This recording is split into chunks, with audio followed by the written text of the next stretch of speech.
Dear friends, every child should grow up in a safe environment, and it is up to us adults to make sure that that happens.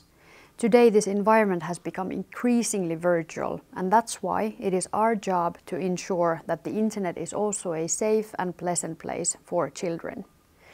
We're working in many ways to accomplish this.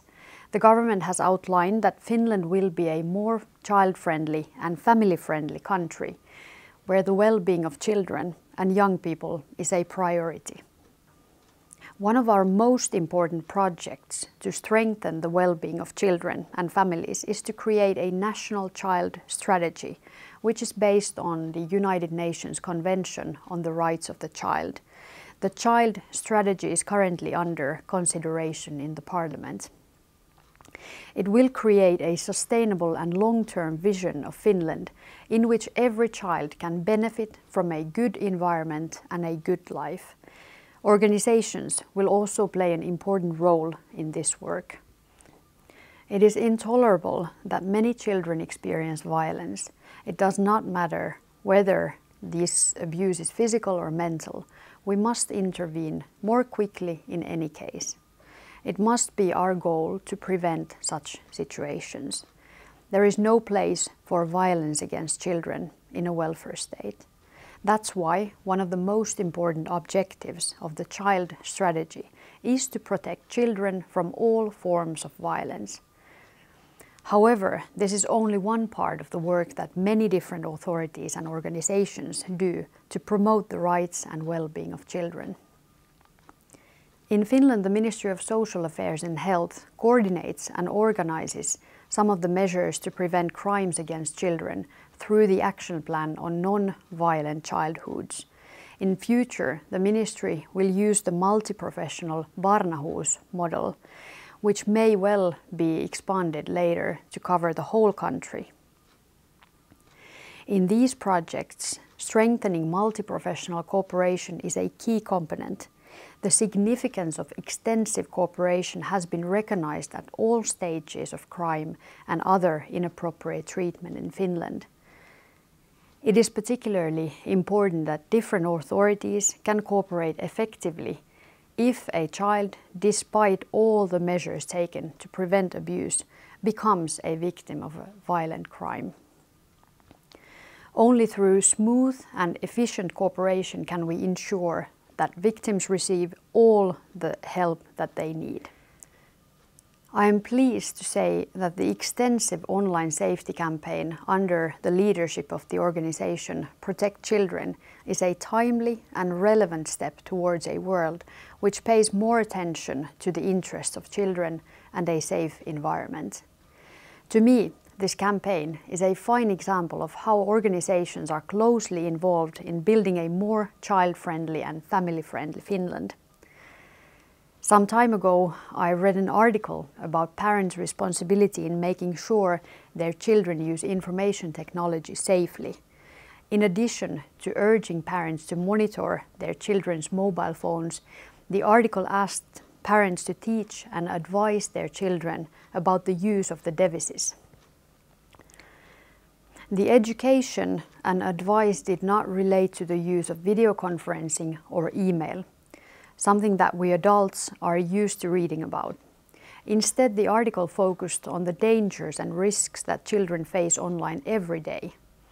I began to wonder whether parents and other adults who are important to children can actually guide and advise children in a way that is understandable to them. At the same time, I realized that it is difficult to put oneself in a child's position in this issue. When we were little, we were never taught about the dangers lurking in information networks for the simple fact that such networks did not exist then. What we were usually warned about was traffic or thin ice. At the most, we swore to our parents never to accompany a stranger. We learned at school about how to behave in traffic safely, and we know how to pass on this information to our children.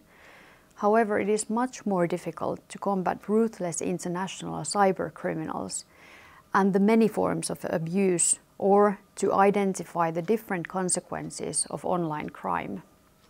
I believe that many of you share this opinion with me. At the same time, the dangers posed by traffic have not disappeared, although a great deal of progress has been made in this area. Cars driving too fast, for example, are still a danger to adults and children alike. It is therefore easy for me to agree with the statement made by the Ministry of Transport and Communications, which is involved in this project. Traffic rules are taught to children at an early stage, and they are designed to protect us all. I am sure we all agree that it is important to implement the same principle in online environments, where both adults and children spend a significant part of their daily lives. I would like to emphasize in this context that we must provide children with the best possible conditions to use information networks and virtual environments in a way that is appropriate for their age. The same principles we apply to protect children in traffic must also be adopted when we teach and advise children about the threats posed by information networks. It's easy to understand that nobody is born with the skills to operate in a digital environment. Each generation has its own relationship with technology. It is equally important for us to identify those who are responsible for preventing the threats and dangers posed by this relationship. Different authorities, as well as parents and other important adults, are responsible for ensuring that the relationship between humans and technology is straightforward, useful, and happy. The new campaign includes the following words: a safe and child-friendly internet environment.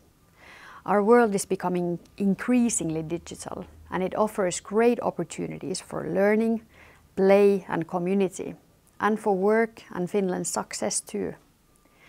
We should not consider virtual environments as a threat, but rather a tool with many opportunities to help us develop as individuals and society. Our stable society that emphasizes the importance of media literacy supports this perspective. A secure and well-functioning digital society is in the interest of us all. As I said previously, both national and international criminals have operated in the information networks and our digital devices for a long time. However, I think it is also important realization that these tools, which can be dangerous and harmful in the wrong hands, also provide an opportunity to disarm criminals. In fact, it seems that harnessing information networks and digital tools for the positive use of children and young people is perhaps the best way to provide them and us with information to identify and avoid the dangers of the networks. It is precisely for this work that the project Safety in Digital Traffic offers new opportunities and tools. Finally, I am particularly pleased that this project has received broad support from many expert organizations. It is great to see how different actors in society come together to achieve an important goal. I also consider it extremely important that the project includes media education tools for children in order to promote a safer digital experience. I'm convinced that these educational tools, suitable for different age levels, are needed and will help children understand and learn better. Let's make it our common goal to ensure that children's rights are realized in all situations. Children's rights are the obligation of adults.